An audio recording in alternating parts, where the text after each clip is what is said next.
All right, we'll get underway. Welcome to Understanding Project Browser's Svelte front end. Not as much overlap from the last session as I thought, so I may just go back and revisit a couple of the basics. Has anyone had any exposure to Svelte that's been in here?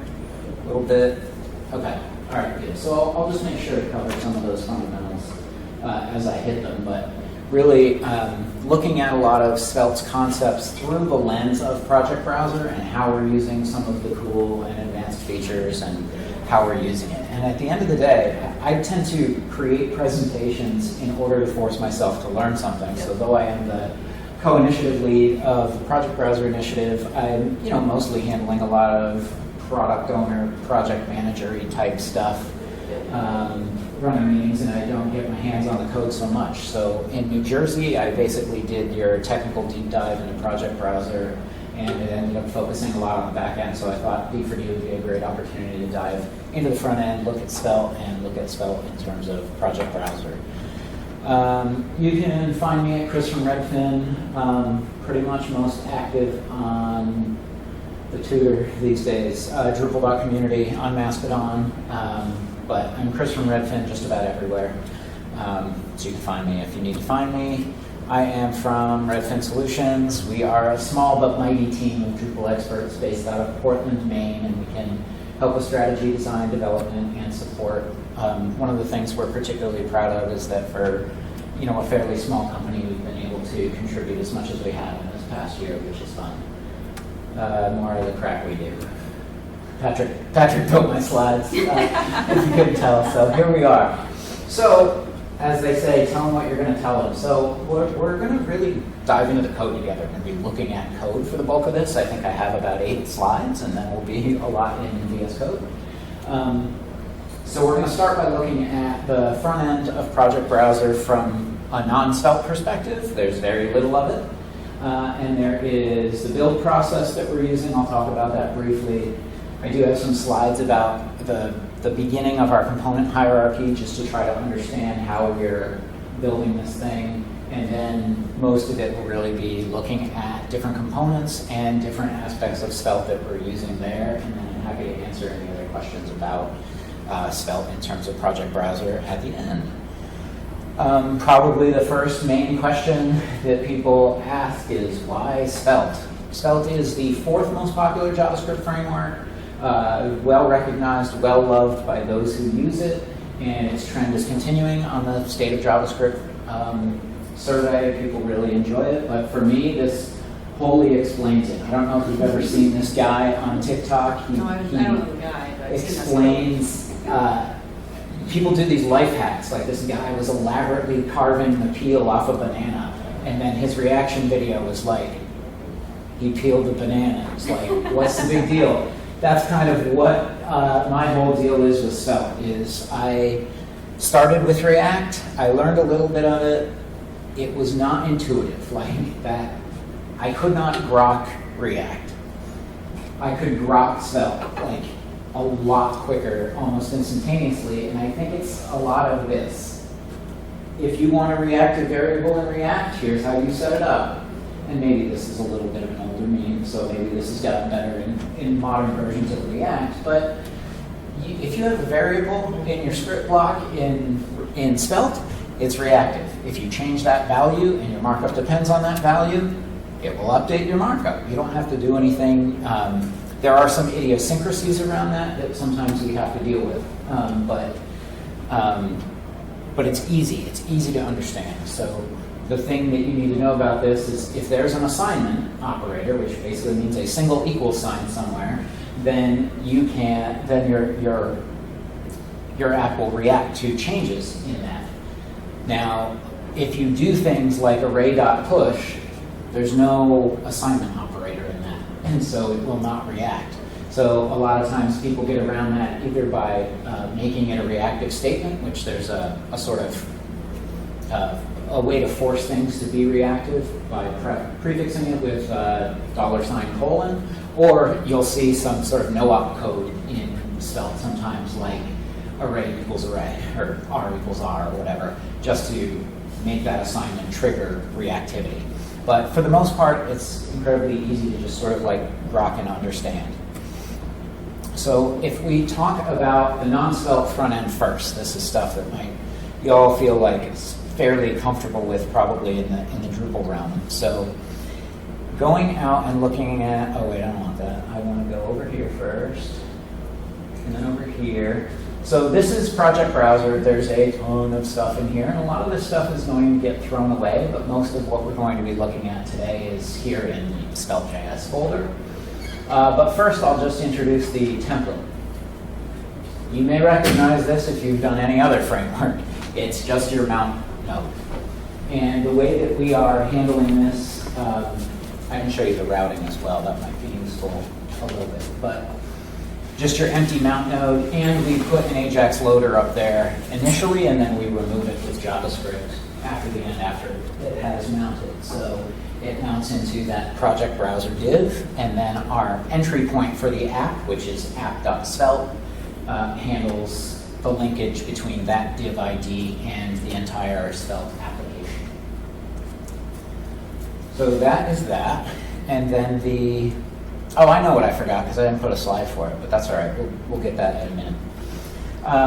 Libraries, YAML, we can talk about that. So there is a library that we use. Oh, you know what? I'm supposed to be doing like that. Haha, that's a little bit better.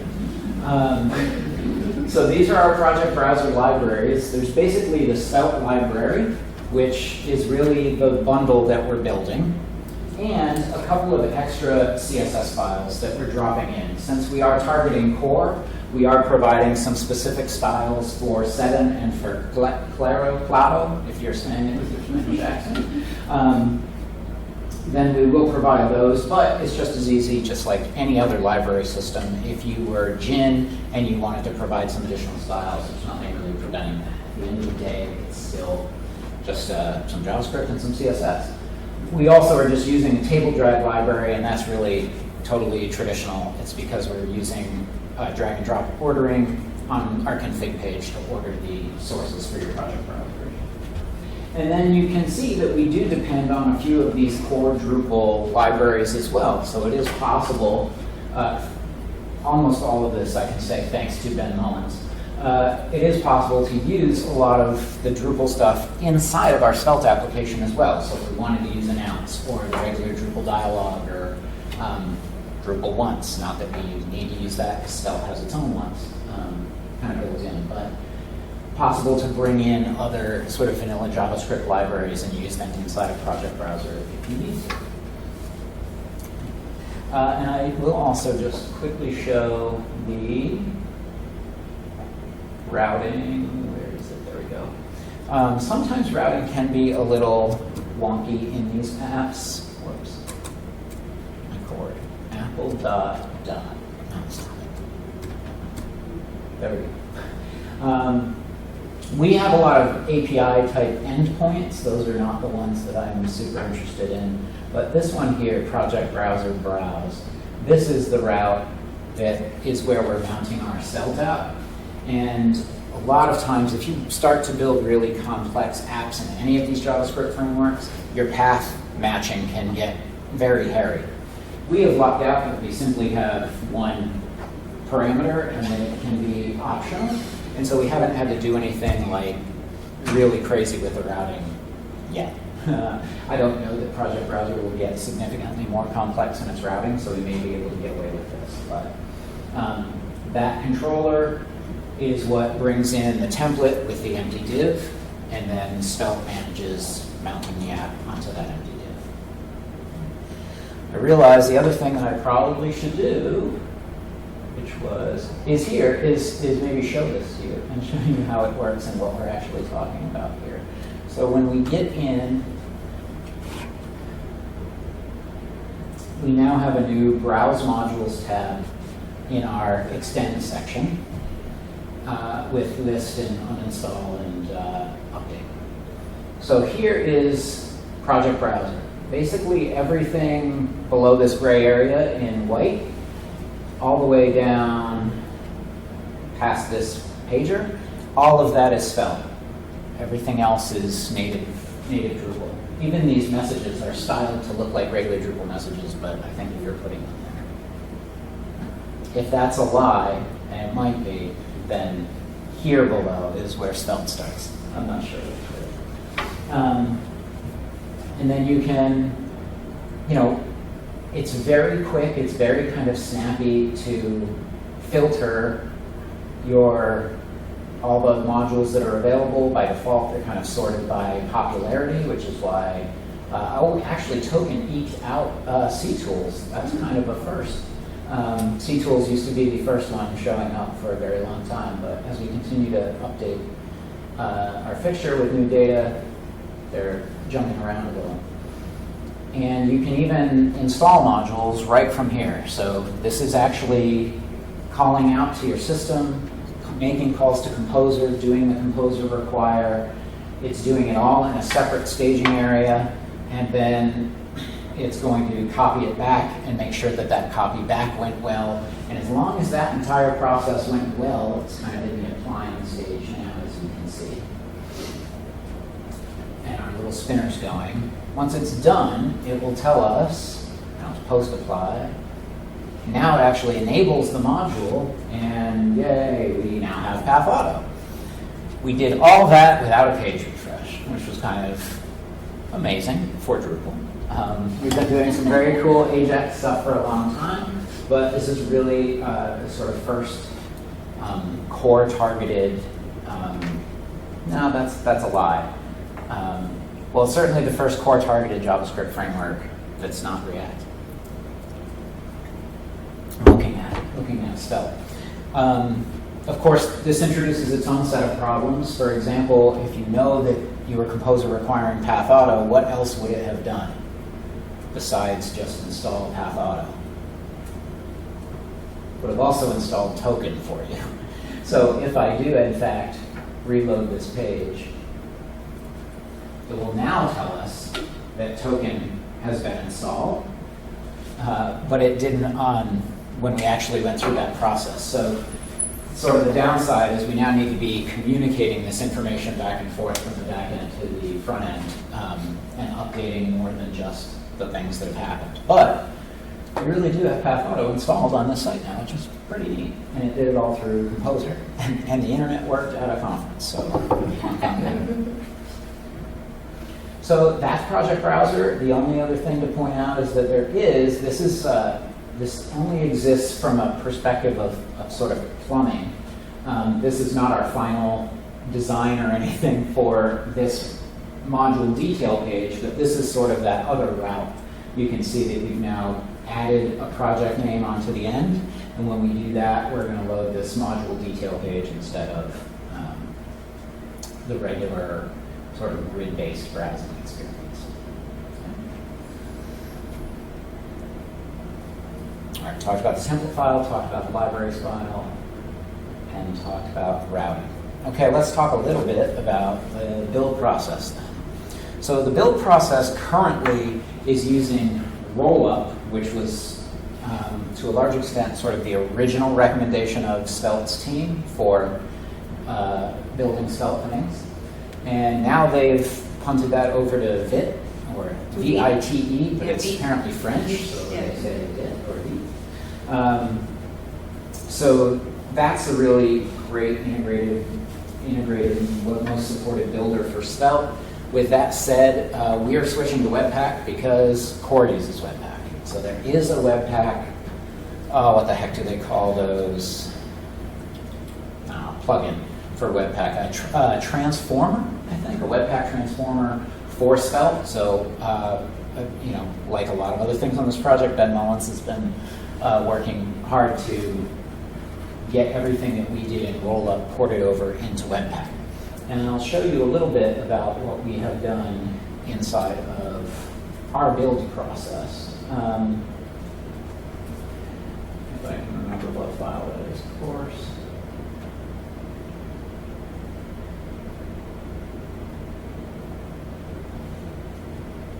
Oh, wait, of course. I've got to go into the Svelte. Okay, so this is really where a lot of the stuff starts to matter, is in this Svelte.js folder. So that everything one level up is your traditional Drupal type stuff. So the build happens here. This is rollups config, and we've done a couple of things to make this behave for us in a Drupal context. So namespace translate. So Svelte it compiles everything to vanilla JavaScript. There's no other library that you need to include besides the bundled JS that it gives you. So you don't need to worry about some specific version of React or even some specific version of Svelte. The compiled vanilla JS is all you really need on your site. So because it translates your JavaScript that you write in your Svelte files, it gets a little aggressive with a few things. So it basically assumes that anything globally scoped shouldn't be globally scoped unless you explicitly call it with window. So now we can call Drupal.t in order to translate strings inside of our Svelte components. So we have to go in and basically with regex prepend window dot in front of our Drupal.t calls or Drupal.anything calls. So if we see a Drupal.t call, then we put window in front of it so that Svelte will not transpile that into its own, thinking it's its own object scoped inside of its app. One of the other very weird things that we found is at this point, Drupal does not have a build process that we can hook into in terms of having it compile to Svelte for us. So we have to commit our compiled bundles with the module, the compiled JS and CSS. Unfortunate, but it's okay for now. So what we did is we compiled in the Drupal CI, we compile it and make sure that the file is not different from the one you're sending. And if it is, then we reject it, we fail the tests, and we say, you've got to make sure you recompile each time. We were certain that nothing was changing, and yet it still kept failing us every time we compiled. As it turns out, Svelte is kind of, or rollup or wherever, somewhere in this front-end stack is like indiscriminate about what order it compiled the files in. So you could compile the same thing twice and get different output. So we had to, somewhere down here, change how we were hashing. This is for the hash for the CSS files. This guy down here, for example, to ensure that the CSS files are compiled in the same order every time, we have to sort them alphabetically before we pass it off to actually be transpiled. So we don't know yet if we're going to run into those same issues with Webpack, because we're not sure if this is a roll-up problem or just something that's sort of generic or also exists in Webpack or what. But there's a couple of things that we had to do. So for now, we're using rollup, but if you did want to work on or contribute to Project Browser, just know that we're protecting you from accidentally not building your code or something like that. All right, we'll go. Oh, no, you're not looking at the right thing now. Wait, neither am I now. See, too many screens, too many windows. Okay, let's talk a little bit about the component hierarchy that we're using here. So really, there's always an entry point which gets mounted onto that empty div. For us, it is app.svelte, and that's sort of the default one. You can change your entry point, but Svelte apps, by convention, it's app.svelte. And if you use any of their scaffolding tools, they're going to be looking for app.svelte. And then app.svelte conditionally renders either the project browser component or the module page component based on whether or not that last parameter on the route existed or not. So those are the only two sort of main screens that we have. And we're treating it sort of, below the header and above the footer as a single page app in that regard. If you rendered Project Browser, meaning you just hit that top level browse page and haven't requested a detail page, then it's going to, there's a couple of other cool things happening in there, like there's a media query wrapper component that we've wrapped around it. But at the end of the day, a lot of logic is in the Project Browser component, and then we are passing a lot of that information downwards into Project Grid. So Project Grid has 3 slots available to put children in, and then the bulk of the Project Grid is the actual projects that we see lined up when we were looking at the demo, and you saw the cards kind of 2 up, 3 up, however you saw it. So slots are not necessarily a unique thing to Svelte. I think they actually exist in like native web components as well. Yep. But slots are basically, if you have a component and a component has inner children, you can take those inner children and put them somewhere in the child component. And that's, with Svelte, you can use name slots, so you can have multiple slots for different regions of HTML or other components that you want to put in there. So this is kind of how Project Grid works. Okay. And from there, it just gets a little bit smaller and smaller and smaller. So it's, I like to say, turtles all the way down. An ex-employee of ours introduced me to that concept, and I can't get it out of my head whenever I think about component-based design. Everything from atoms to molecules to organisms, it's kind of the idea is there's one big component at the top, app.svelte, and it just keeps bringing in smaller and smaller components, and it's components all the way down. And this was a fun little thing while I was reading about the origin of that phrase that I saw, which in Visual Studio, not code, but the big boy at Visual Studio, if you got to 10 levels of class inheritance, then you got a badge inside of Visual Studio called turtles all the way down. So, all right. See if I can swipe around to the right tabs. Okay, that's the demo. We're done with that. That's the slides. We're pretty much done with that. So let's start diving into some of this stuff now that you kind of understand, to some extent, the main hierarchy that we're looking at. No, I definitely don't say whatever periods I typed into that were wrong, I promise. So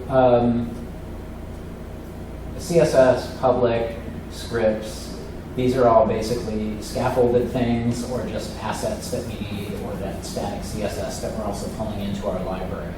Pretty much everything besides the roll-up config, everything is in source here. So this is really where our components live at the top level. So .svelte files are really the root of your component. So if we look at app.svelte, this is a pretty good description of a Svelte component, except there's no style attributes. So you start with a script tag, and you put all of your logic here, and then you put all of your markup in between, and then if you had any custom styles, you could drop a style tag at the end and put styles, and those styles will be automatically scoped only to the component unless you do some work to tell it to not be the case.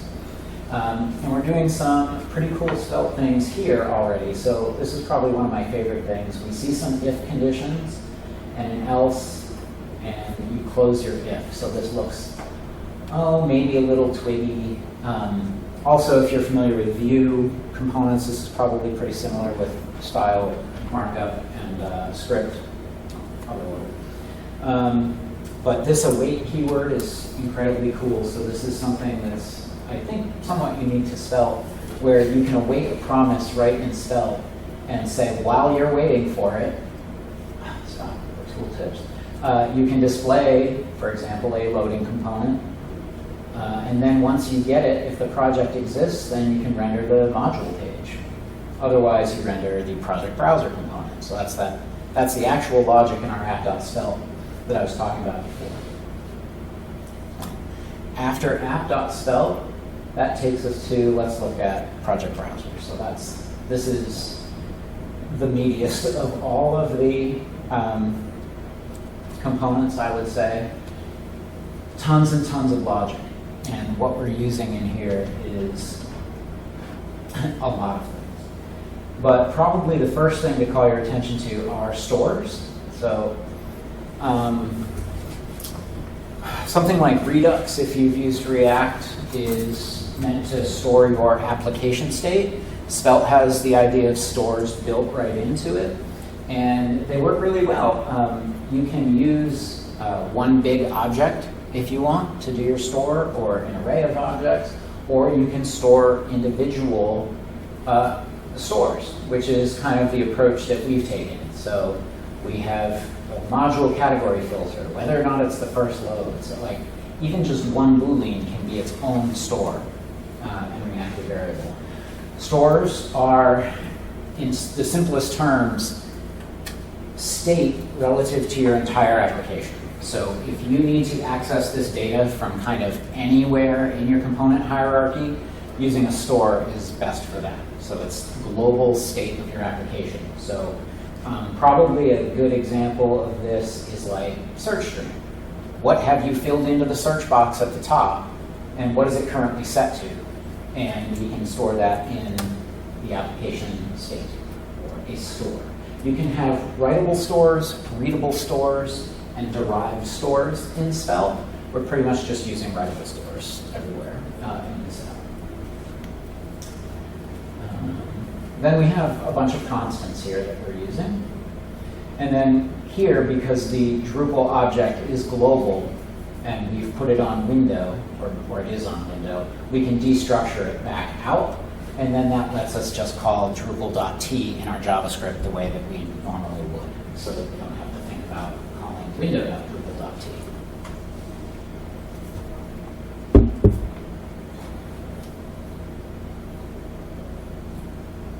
Anything where you export a let in Svelte, that's how you do props in Svelte. So search text is a prop to project browser, I believe. Toggle view these are sort of default values for some of our stores. So if you, I don't think I showed it in the demo, but you can switch between grid and list view over here, and that's just updating that store of preferred view, or toggle view, or whatever it's called. Okay, let's see. If I look at what I actually wanted to show here, project browser, search string, and active tab. So a lot of stuff, a lot of logic, a lot of filters. And then another thing to show is that there's lifecycle events in Svelte, just like React, or that's where I have most of my experience. I don't know about Vue, probably. All of these probably have lifecycle events. So on mount is a pretty typical event, and it's where you can like load data, do anything that you want to do when the component first mounts. So we're using that lifecycle event, awaiting some page loads. Now we've set up some sort of event listeners here, or event handlers here, to say like, okay, if you change the page size, what should happen? If you change the actual page you're on, what should happen? And I'll talk about this in a minute about how we're dealing with this. So these are like, again, this is pretty high level components, so this is how we're kind of globally dealing with a lot of that stuff. Oh boy, it's still in the JavaScript. Okay, landed in the markup. Close the script. So project browser, like I said, actually wraps project grid, and it wraps a media query here as well.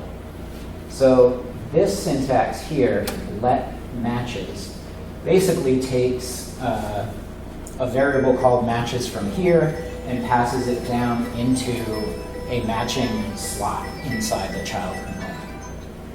And we basically are doing this just to say certain things that should happen at a larger screen size. You can also, of course, like you can destructure props as well. So if you had an object and they were keyed the exact right way, you can just do bracket, ... whatever, and it'll spread all of your props into that object. You can even pass props that are not required or aren't even registered on that component, and it will still take them in and just do nothing with them. So you don't really have to fear if you're overspreading across the signature. You actually can access those sort of overloaded props with $$ props inside the child if you did want to get at them.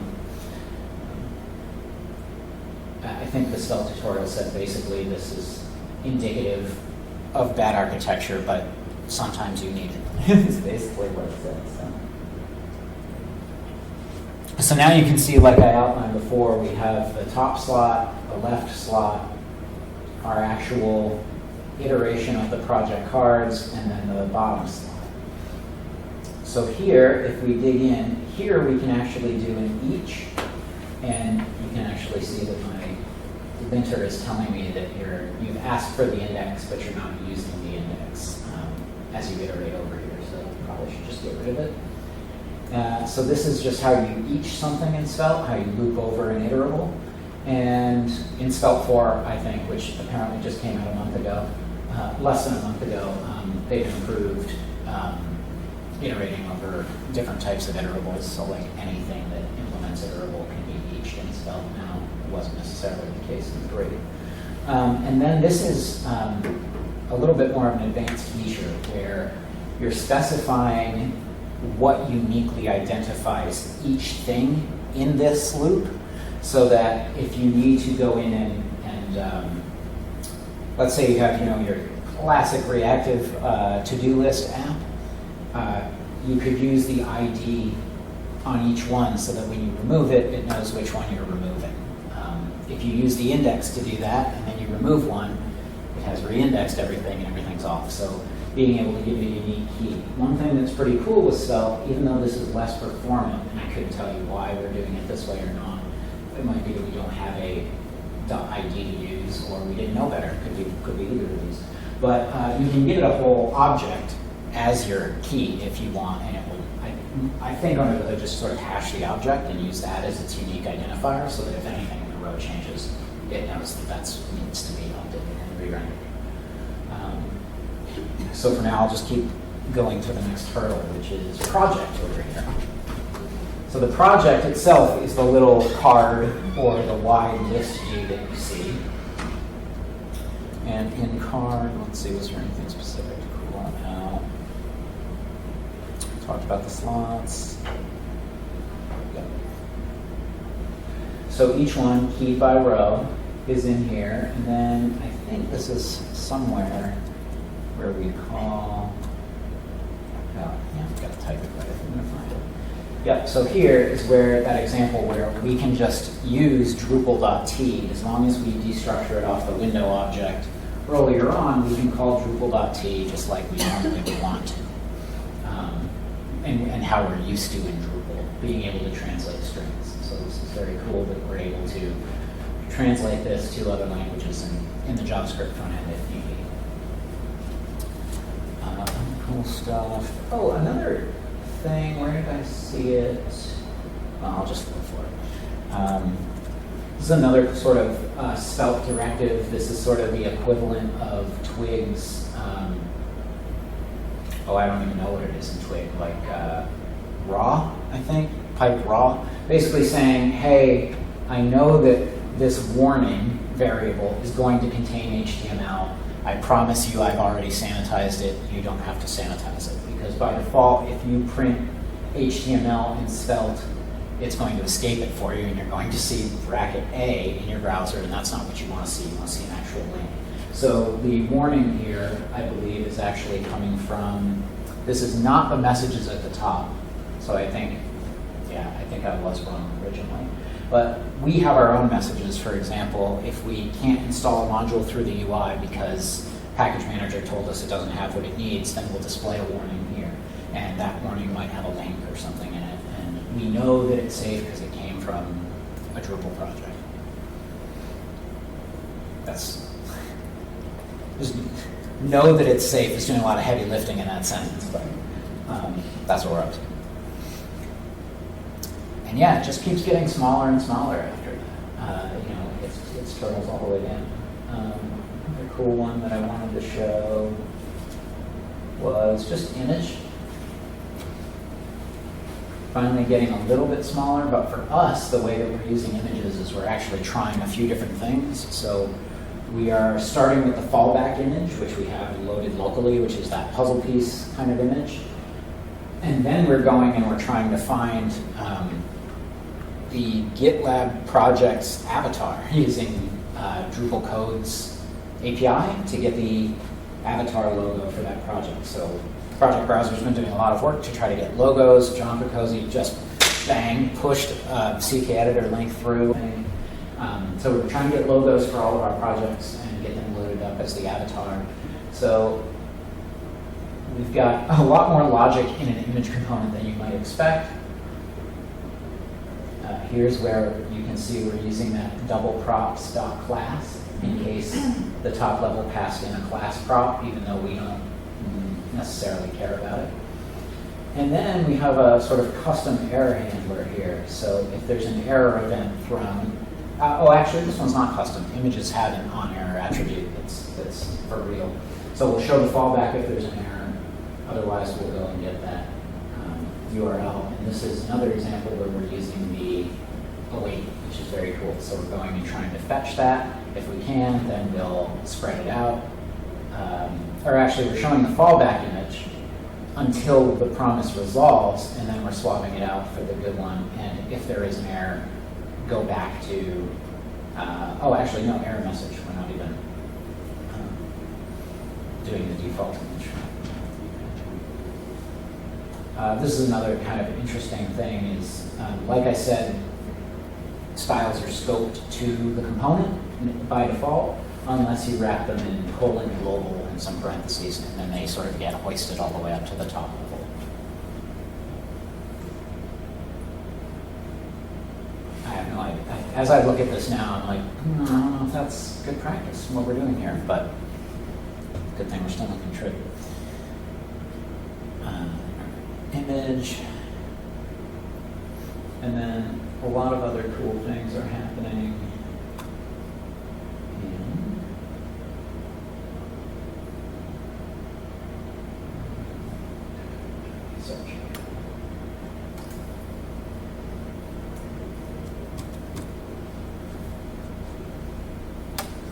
So in the search component, this is where we actually are starting to use something a little bit more, I don't know if it's advanced, I guess, is context. So Svelte also has the concept of context.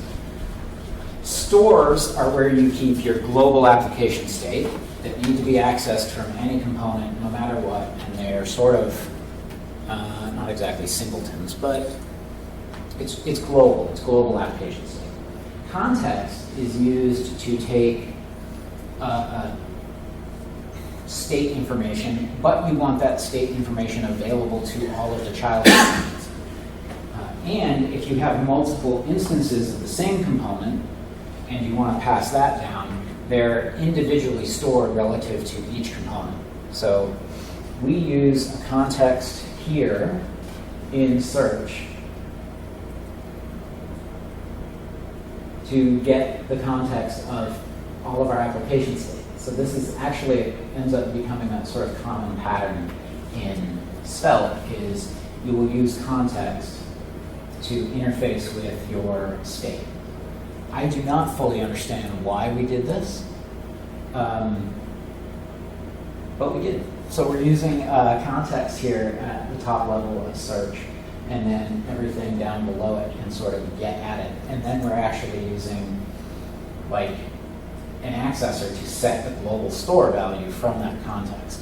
I don't know why we're just not setting the store directly, but I think one possible reason is simply developer experience. So rather than having to import 43 stores and use them, you can just get context and then set your individual or get your individual values as you want. Also, the context is bound to the project grid. So hypothetically, if we instantiated 2 grids for some reason, like featured modules and all the rest, then we could actually interact with them separately because it would deal with their context separately. Another thing that I think is cool in search filters, another just kind of very cool Svelte thing is Svelte has sort of a lot of built-in support for basic transitions. So it can slide left, right, up, down. So we wanted to pull the advanced filters down and then roll them back up. And this is literally all we had to do to make it work. It's put transition slide on this div, and then it automatically animates the .open class to the .close class in terms of animating its height and everything that it needs to do, and deals with the easing and deals with the speed in the way that people like us who maybe have been in Drupal for a while are used to jQuery for us. So that's pretty cool. And then in search sort,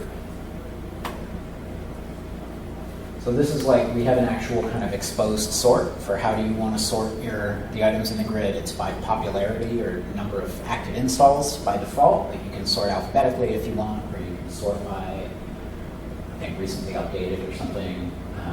Relevance, if you have a key phrase you put in, then Solar will tell you your relevance score. So here we are using bind value to sort.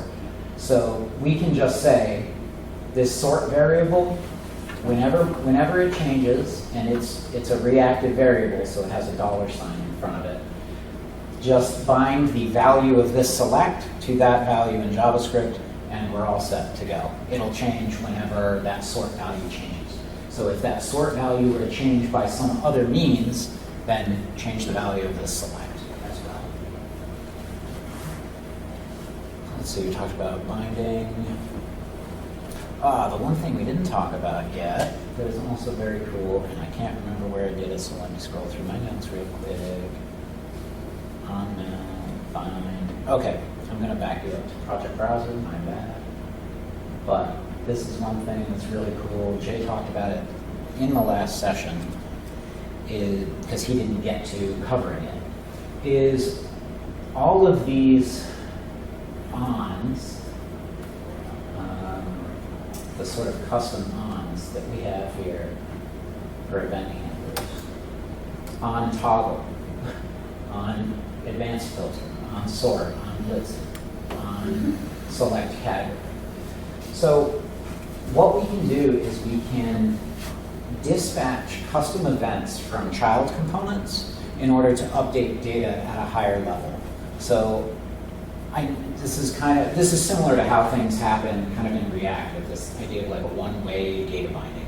The data always flows downward. But Svelte has a really easy way, because I think they learned from React that, but sometimes I want to update this from this child. Like, why can't I do that? So there is a fairly easy way to do it. So we have here on select category, and I may need to do some finding here, but in Svelte, you can say what you want to run on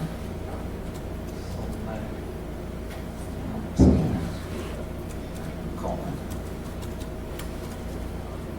There. So here, lower down, oh, that's why I collapsed the top slot. So this is the search component that lives in the top slot. So when the select category event gets fired, then we run on select category, which changes the state, the application state in store, to what it needs to be. But how does the select category event actually get fired? It's fired in a child component, which is a very cool and very easy way to wire these things up. So I gotta find a dispatcher. So what were we just talking about on select category? So I'll open up here in filter.cell component. This is where it happens. Let's see if I can embiggen this for you. So here, we're importing create event dispatcher from Svelte. It's just one of the things that we can import. Then we create an event dispatcher. And this is like very boilerplate. Like this one line is always what's in every Svelte app where you need a dispatcher. Comments dispatch equals create event dispatcher. Then you have that dispatch method available to you wherever you need it. So when the child filter component updates the category, someone checks one of those boxes, that child can dispatch the event, it It goes all the way sort of to the top down. Anything listening for that event can update it. So it can update the state at its level or update the store at its level or whatever it is that we need to have. So that's how we're doing event dispatching. And it's good. Like a lot of that logic for how we want to control the filters, the search keyword, all of that stuff happens inside of that project browser top level component. It's consolidated there, but where we actually need to change it is in a lower child, and we do that easily by wiring up these dispatchers.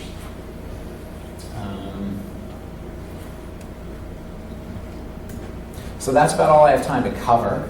I've hit about, have I hit 45 minutes? Yeah. Right, okay. Yeah, it's right up. What's wild is that my timer, it just stopped at 45 minutes. Oh, really? Like it says 45:00, and I realize it's no longer counting. So Oh. I don't know how much farther I'm over, but that's not, that's most of Project Browser and a lot of the cool stuff that we're using and how we're using Svelte to accomplish what we want to accomplish.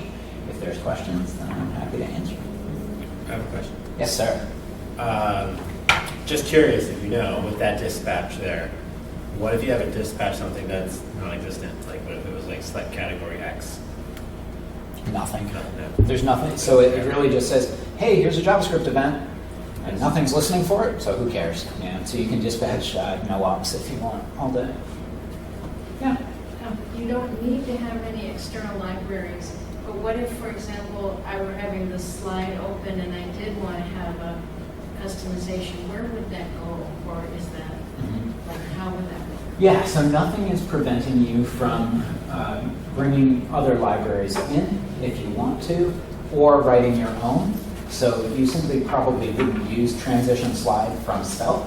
You would just write it the old-fashioned way, and you could put, your functions right up in your script block, and your styles down there in your style block, and you could handle it totally the old way if you needed to. So those things like project and image, everything that's capitalized inside a bracket is a custom element, Exactly. and I Yeah. can write that. Yep, those are ours. Yep, we've written all of it. But that's not entirely true. That media query thing was absolutely stolen from Code, not CodePen, but Svelte has its own REPL, I think it's called. And Svelte built REPL using Svelte to do the Svelte tutorial. So it's turtles all the way down. But also it's very cool. The Svelte tutorial is another tab I have open somewhere in here, which is a very cool thing to run. Get over there. Oh, maybe because that's full screen, it hits me. There we go.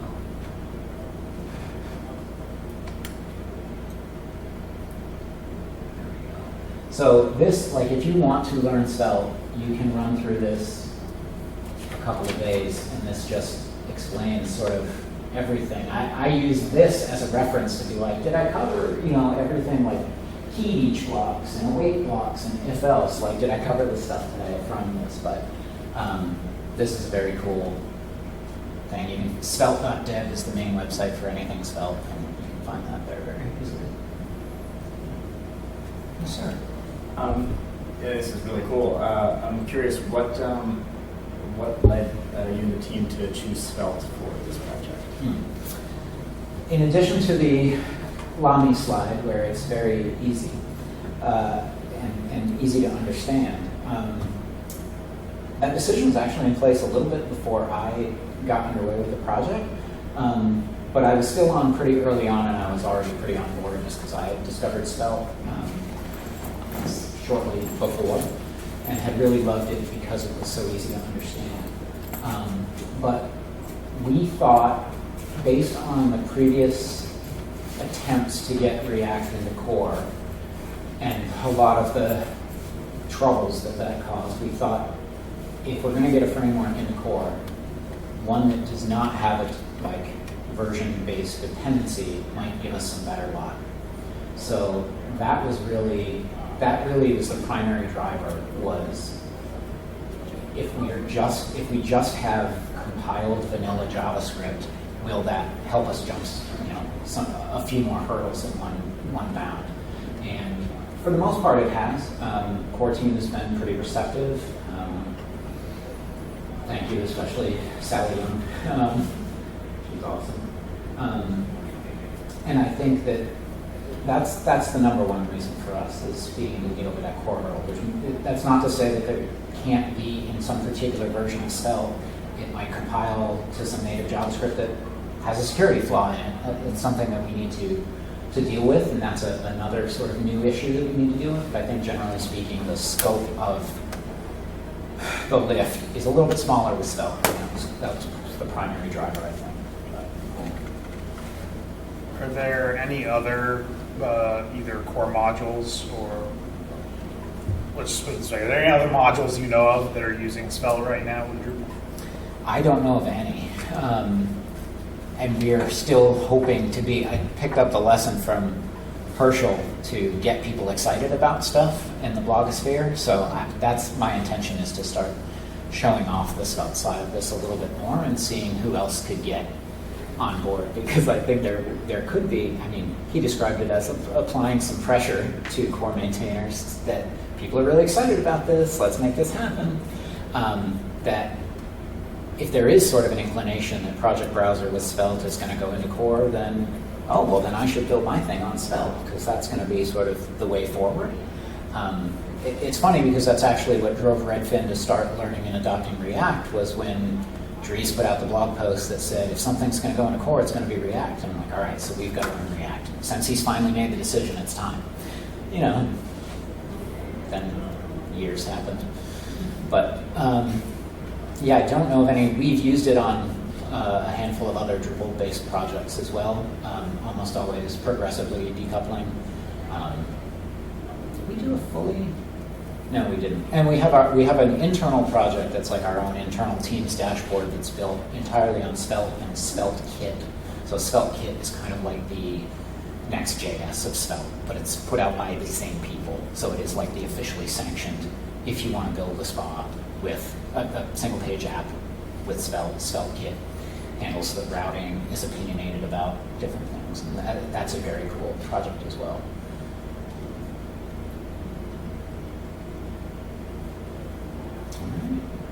Sorry, I have a very maybe minor weird question. That's but, fine. You were talking earlier about that regex or regex to get around the window dot, but then you're also destructuring window to Drupal. Like, are they both required? Does like Svelte not understand the destructuring or something? It's because we're saying, yeah, that's a good point. Why should we need to destructure it? Because we're calling, in our script tag, we're calling Drupal.t, which then Svelte's compiler would try to mangle because it thinks it's an app scope variable. So we are pre-processing it to put window dot in front of it so that Svelte won't do it. It's a chicken and egg problem. So we want to call Drupal.t because that's what we're used to. So then we have to put it on window so that Svelte won't mess with it. But then when the code actually runs, it's on window, so we need to destructure it again. It has to do with the fact that it's a language like parser. And so it's seeing something that is not prefixed with window dot, and so trying to make it. So we have to do it in the compiler. Yeah, the easier thing was we could just use window dot Drupal.t everywhere and get around it. And we think developers aren't really used to doing that, so we went this route. Man, that's weird. I think about this for a minute. Good. All right, well, thank you so much for your time. I'm here all day tomorrow, and I'd love to answer any more of your questions if you have them. Take it away, John.